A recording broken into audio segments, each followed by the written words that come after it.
Hello, this is going to be my first review of a game, and it's going to be on Counter-Strike Global Offense. This game is created by Valve, and it's a first-person shooter action game.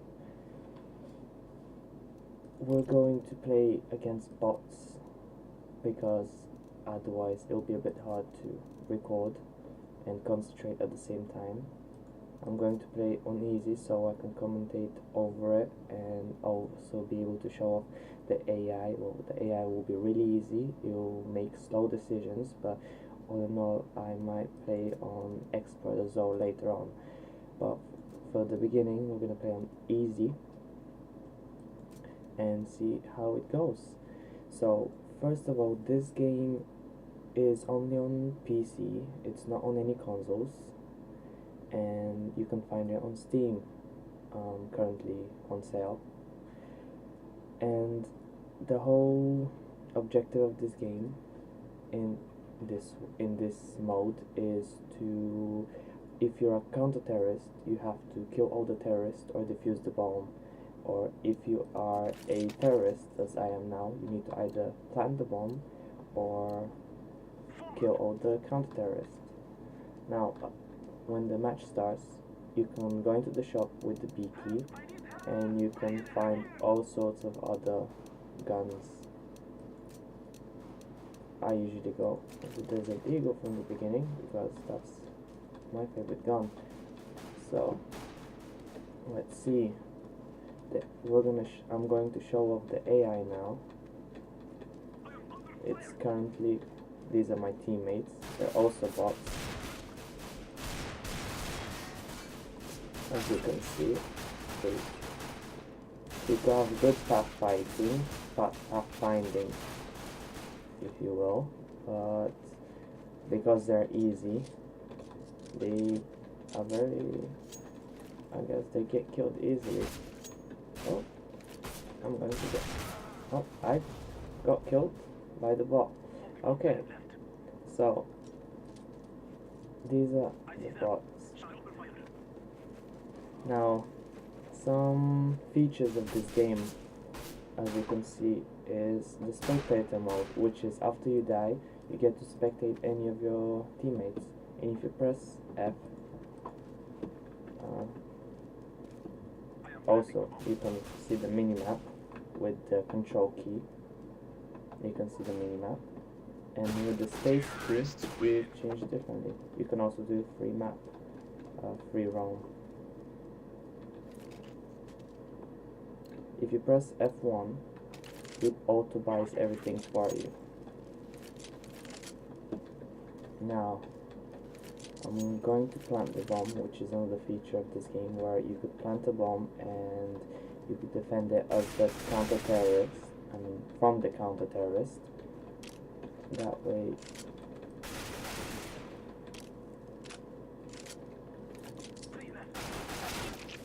oh, okay, I got shot, but I guess I will show off the bomb next time. But as you can see, if you headshot an enemy, he dies instantly. Doesn't matter how many shots or what kind of gun, if you headshot him, he dies instantly.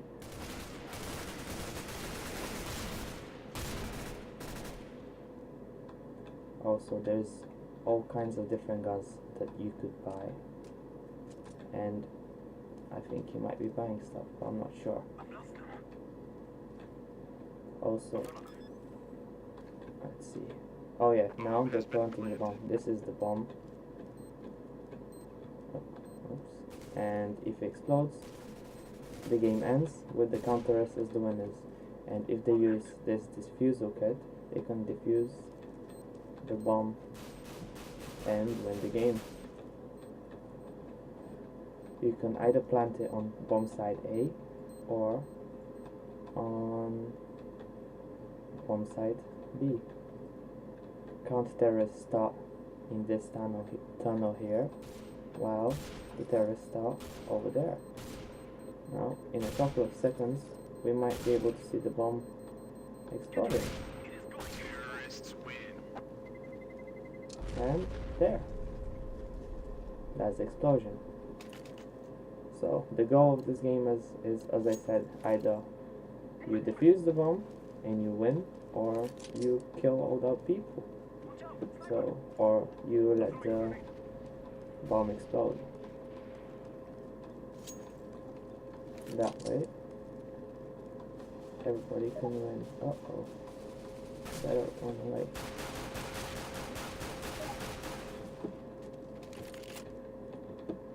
I picked up a new gun.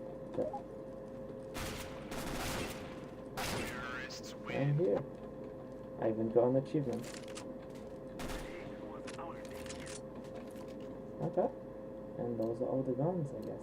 So this has been a review for Counter-Strike Go. I hope you've enjoyed it, and have a nice time.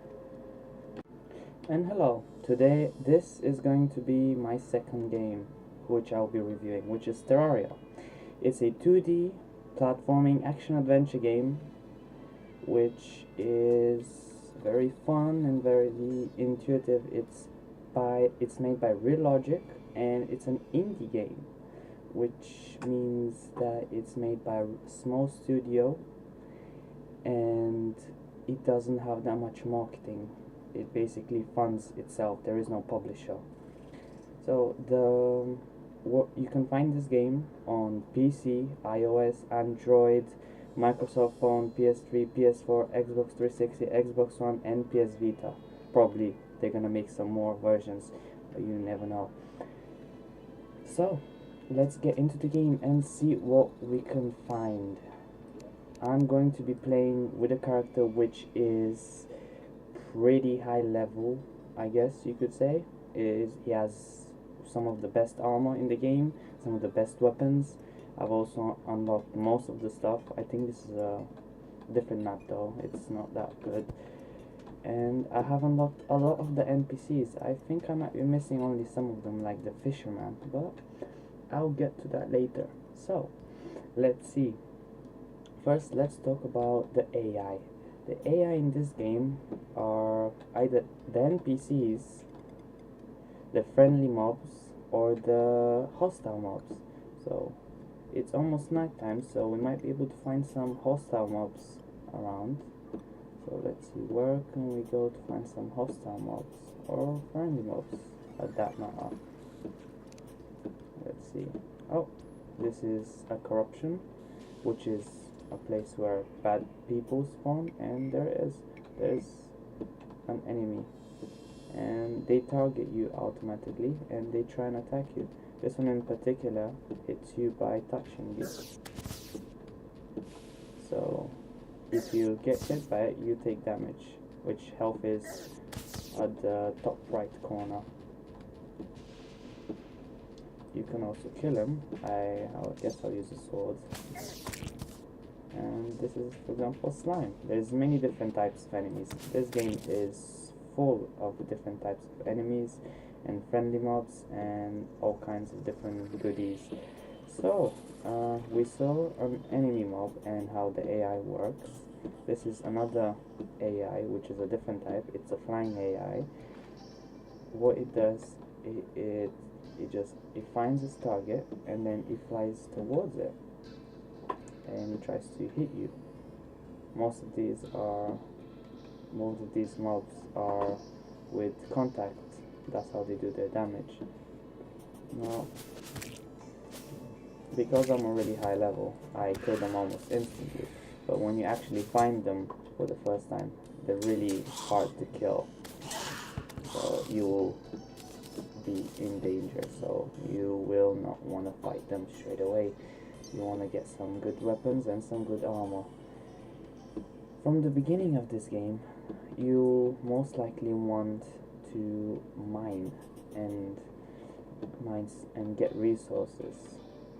So you'll find normal caves and use a pickaxe, and which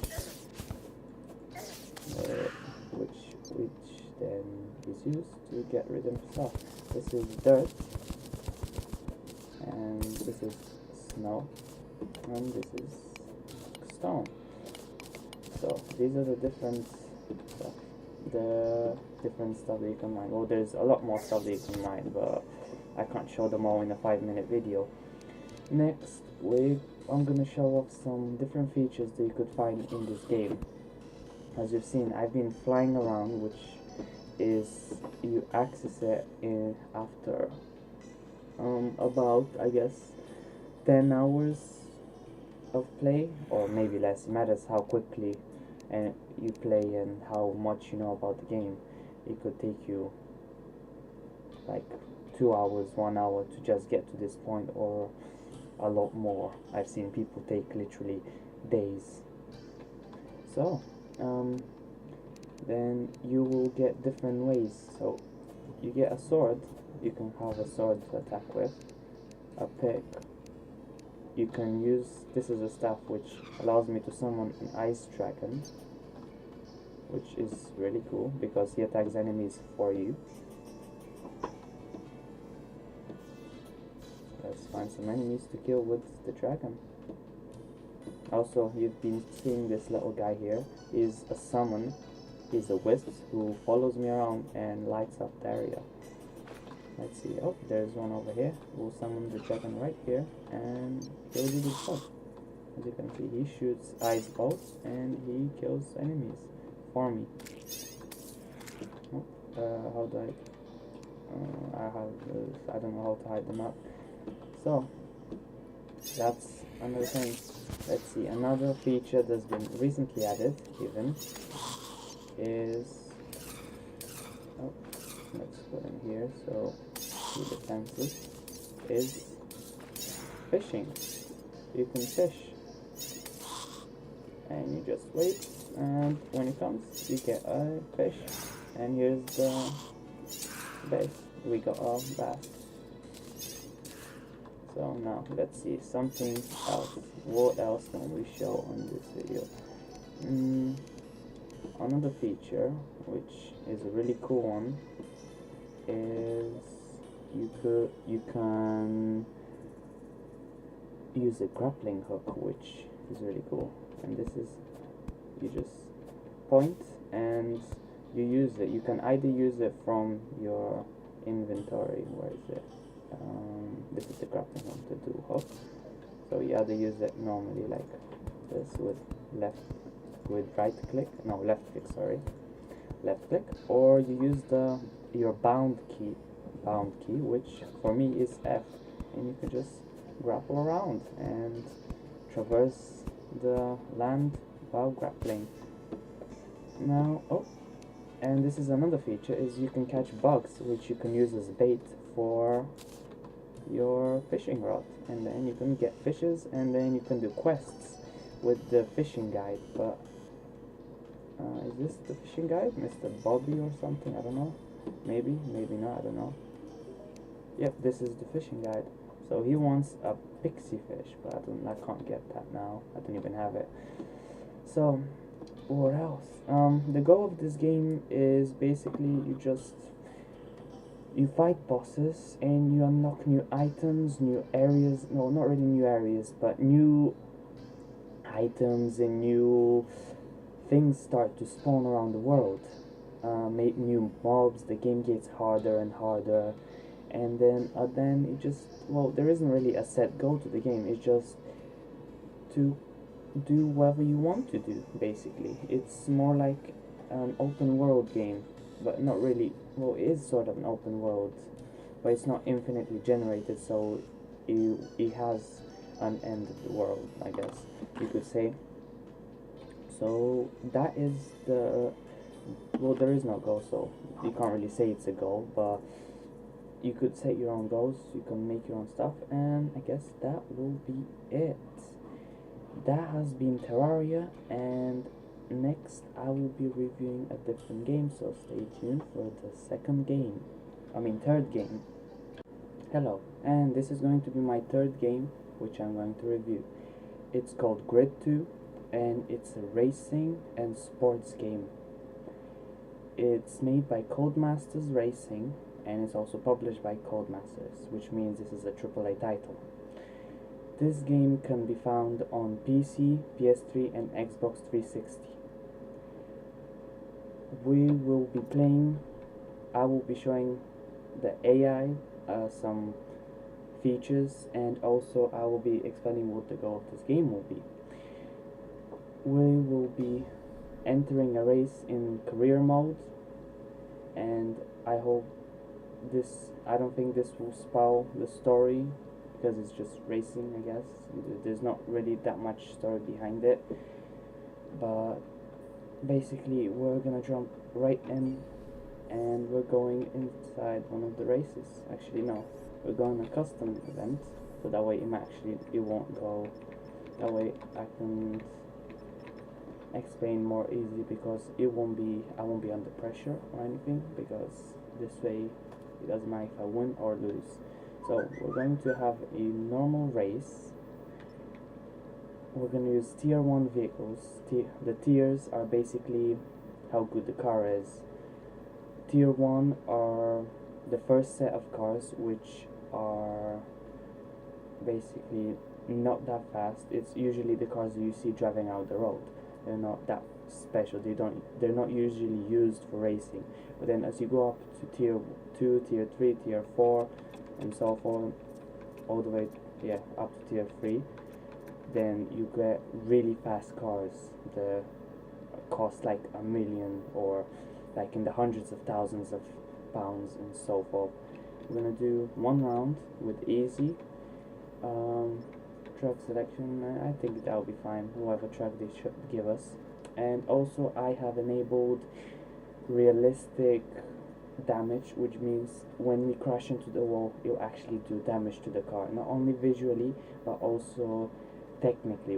This means that if there's a chance that one of my wheels could get bent, so the car will start driving a bit to the left and it will be really hard to handle, or maybe the engine will get damaged, or even a wheel could be taken out and I might be with only 3 wheels, you never know. So we're gonna start racing now, and we're going to use the Ford Mustang. It's I like it because I think it's better than the Alfa Romeo, but it's up to a person's choice. So the AI are set to easy because, well, I don't want to really be beaten, and I want to stay in range of the driver so I can show off the AI. Now, in some features, I said, are you can drift, you can do all sorts of different stuff. This game is third person, so they took this version, Grid 2, compared to Grid 1. Grid 2 doesn't have first person view, so we won't be able to see inside the car. So let's see. On the bottom right corner, oh, what? Wrong buttons. Oh, sorry. Okay. So let's see. With the AASD, you drive around. You can drift. Space is handbrake, and you can drift, which is expected of any car.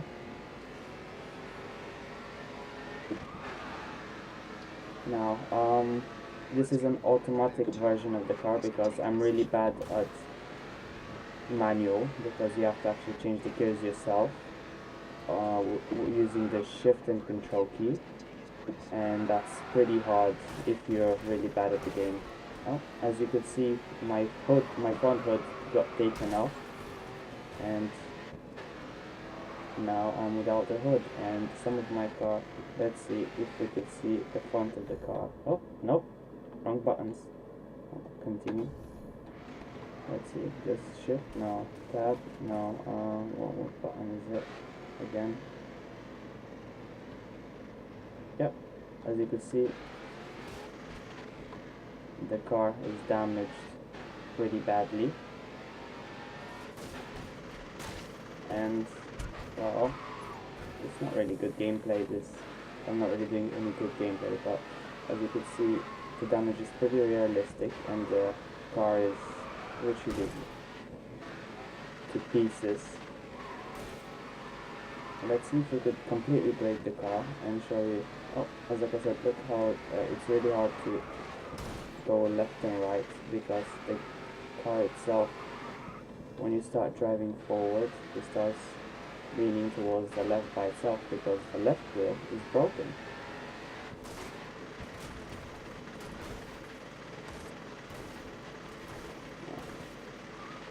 Now, there's not that many features, I guess, different features, but what else we could show? There is a feature, let's see if I remember the button.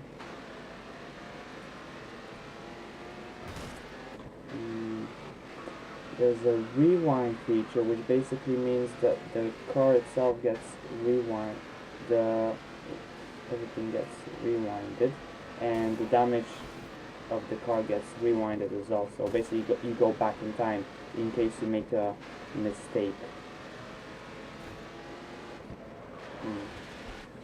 Oh, actually there is sort of a first person perspective, but that's only at the front of the car, or at the front of the hood. But there is no inside view. So now, as you can see, let's see, my front left wheel is popped, so I'll have difficulties driving.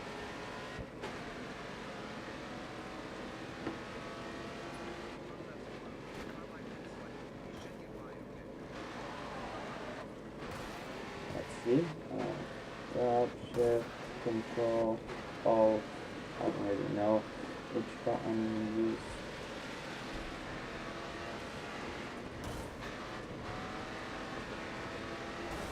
Let's see, pressing every button. No, I don't know. I have no idea how to do the the rewind feature. So yeah, this is a game, well, not, in my opinion, not, well, for me it's not that fun because I'm not really a fan of racing games, but for a person who likes racing games, this game looks like it's going to be a really big fun because it is quite realistic and it's on par with many of the other racing games out on the market. Now the goal of the game is to win the race and not crash and not destroy your car. It's as simple as that. And on career mode, you gain money or win cars for races, and you can race with better cars and with better looking cars even. So this is all I have to say about this game. It's a really fun game, and I think if anyone's interested in racing games, they should check this game out. And I think that's it. So this is it for my third review and the review of Grid 2, and I will see you in my fourth review of the second last game that I'm going to review. I'm going to finish the race now and show you how you finish the race.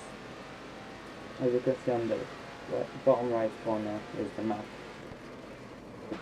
So that's where the map is, and that red bar means how far away I am from the finish line, and I'm almost there. So I'll just finish the race, and that's how I am going to finish everything. So see ya in the next review.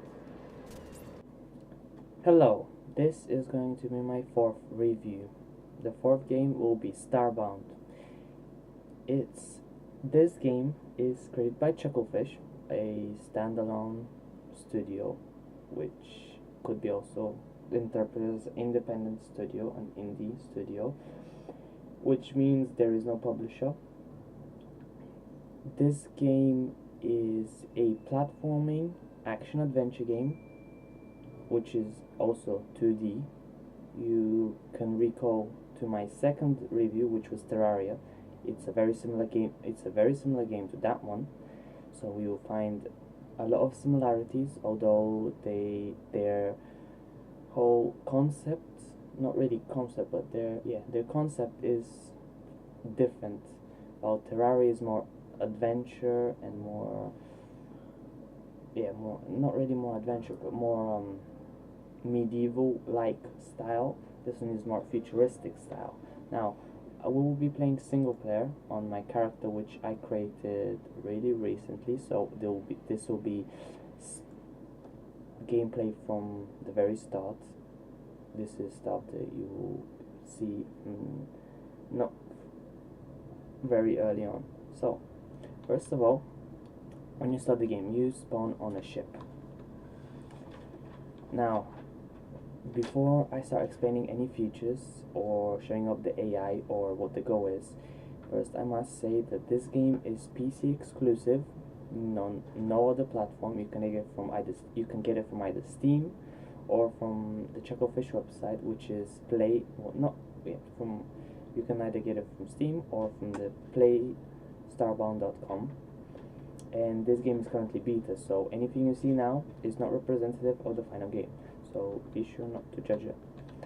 So now, when you spawn on this ship, because you're stranded, and you need to go on the surface and get supplies so you can fly to other places.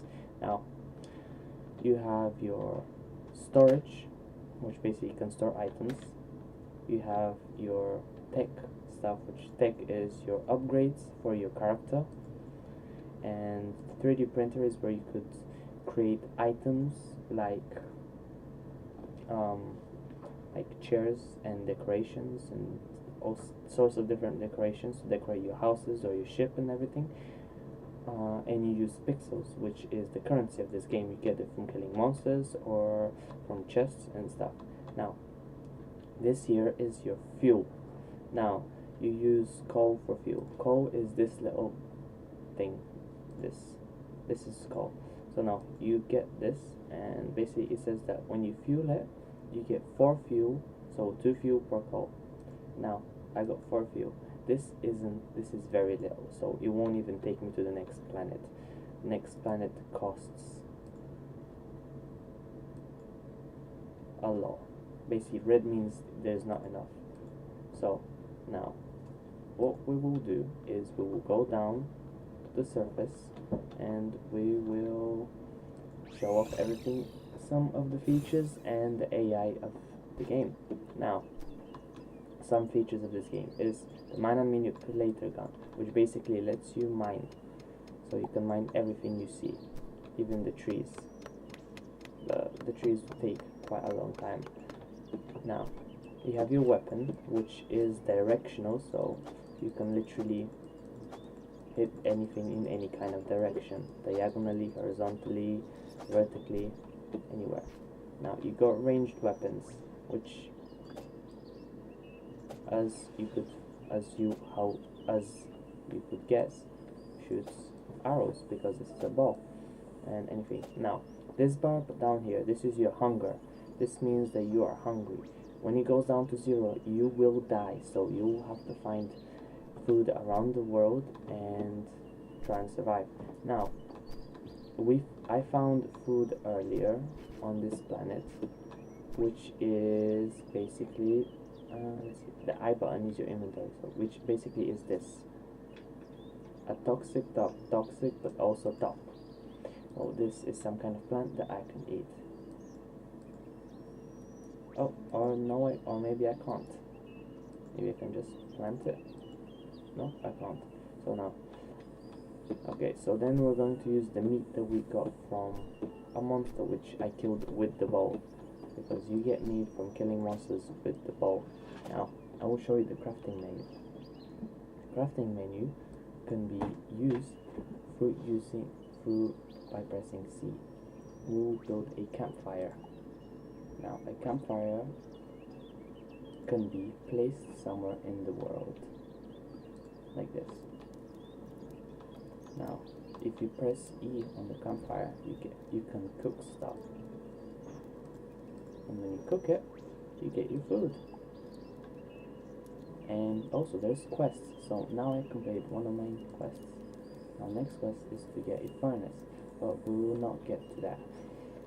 So when you eat it, your hunger bar gets filled up and you will not die. Now, let's see, there's both passive and aggressive mobs. Earlier you saw I walked past a purple monster, which is basically the passive monsters of this game. If I find one again, I will show it to you. Let's see if we can find one. Oh, we found another one of the brown ones. These ones are aggressive, so if you go next to them, you will have to kill them. Now this weapon I found inside the chest, so it's quite strong for these starter monsters, but as you could see, I would usually use this sword to kill them with. So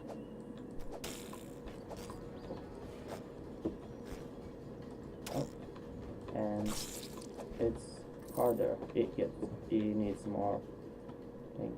So now you got your health. There's also a health system, so you need to heal yourself with bandages, which you create using vines or plant fibers. Now the goal of this game is open-ended, which means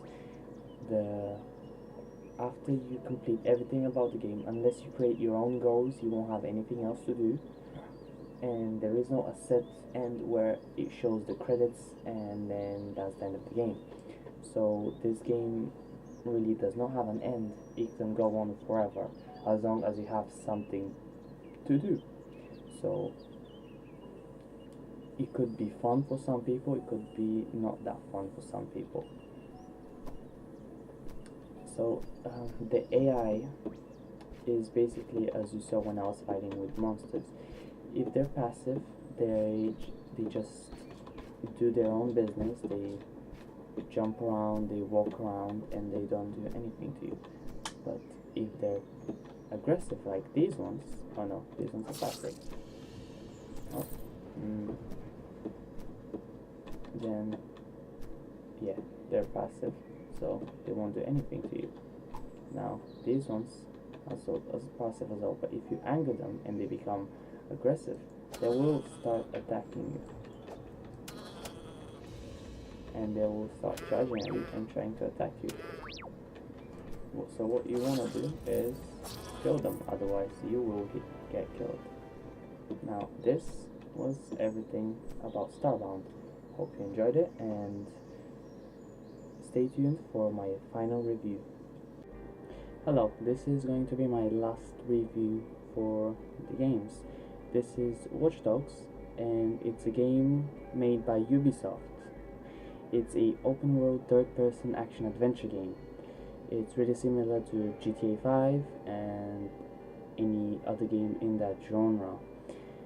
This game could be found on PC, PS3, PS4, Xbox 360, Xbox One, and the Wii U. The prices are different, so you might want to check those out. So I will be playing open world because I don't want to play any of the story due to spoilers, and I don't want to spoil this game to anyone who has not played this game yet. So let's jump right into the game.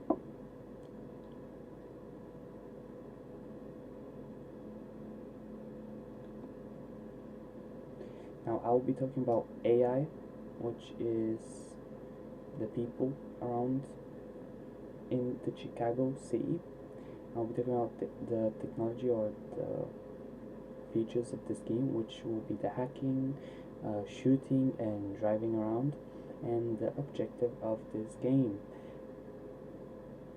So let me talk about the objective while the game is loading. The objective of this game is really the quests or the missions that they give you, or any other.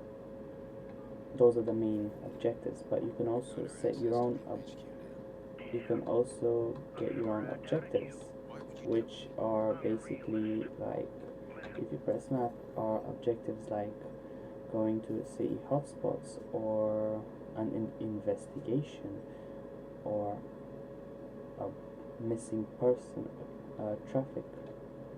human trafficking, or again an investigation, or anything else. So those are all the kind of different stuff that you can do, like objectives. Now let's see, we'll go this is these are some of the NPCs that you can find. They're normal people, I guess, yeah, which act normally, I guess. If you press Z, you can start hacking and you can see what you can access their information. So this is Pedayo, the member of Genius Society, age 30, occupation daycare supervisor, income 34, and so on and so on. And you can do anybody. Now, this is the main feature of the game, which is hacking. This woman now is talking on the phone. I can hack her and most probably listen on her call. Now, I'm intercepting audio. If I don't want to listen to her anymore, I press M, which closes the conversation. Now, I will show driving. Now, there's a car here. I have upgraded my character with upgrades, so I can easily hack into the car and steal it without having to activate the alarm. Now, I can use my hacking to hack into this woman's bank account and steal her money. Now, let's see.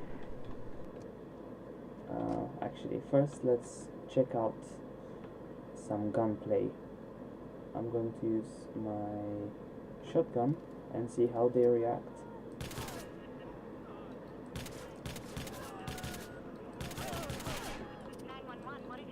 Oh, someone's calling the police. I need to quickly get him or the police will come. Oh, the police are coming. Now, as you can see, when you shoot them, they start running away and acting naturally like real people, well, except those two persons who obviously didn't hear the guns. Come on, run. Let's see if I can get him to open. Yeah.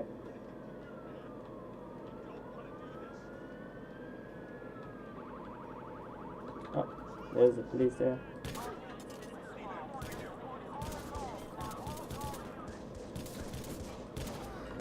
Oh, let's use a different gun. Oh, no, I might die here. Oh, I died. So, yeah, you can die in this game as well, which basically resets you to the last checkpoint. Now, I will show off also the driving, which is basically just you driving around. Oh, I'll show off motorbike driving, I guess. Oh, I just run over someone. Now, what you can do is, let's see, you can hack into traffic lights, which makes the cars act differently, and you could cause car crashes. Oh, there's another thing that you can hack here, which is basically a burst fire. You can hack all sorts of different things, like for example the blocker right here, which I'm going to activate on that car, like that, and have some fun. Yep, it does feel better, most definitely. Yeah, so those are the different features of the game, and the AI and the objectives. This should be it for the reviews, and I hope you have a great time listening to everything which I've done for these reviews.